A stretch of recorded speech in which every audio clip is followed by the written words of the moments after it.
આજથી માં અંબાના નવરાત્રિની પ્રારંભ થઈ રહ્યો છે, ત્યારે માતાજીના ચરણોમાં દરેક પ્રજાજનોની સુખ શાંતિ અને સમૃદ્ધિ વધે એના માટે પ્રાર્થના કરું છું.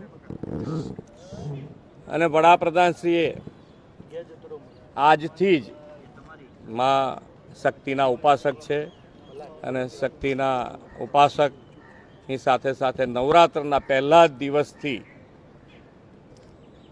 બચત માટે, લોકોની બચત માટે, લોકોના પૈસા કેવી રીતે બચે એના માટે નેક્સ્ટ જનરેશન જીએસટી રિફોર્મ્સ કર્યું છે. એટલે બચત અવસર તરીકે આજથી શરૂ થાય છે આપણા ત્યાં આગળ કે દરેક જણને, દરેક વેપારી પોતે આ જીએસટીનો લાભ છે ગ્રાહક સુધી મોકલે એના માટેનો પણ આગ્રહ કર્યો છે. અને બીજું કે ભાઈ આપણે જે પ્રમાણેની સમયની માંગ છે એમાં માનનીય વડાપ્રધાનશ્રીએ આત્મનિર્ભર એટલે કે સ્વદેશી અપનાવીએ, આપણે આપણી ભારતમાં બનેલી, ગુજરાતમાં બનેલી વસ્તુઓનું જ ખરીદી કરીએ એનો પણ અત્યારે સમયની માંગ છે.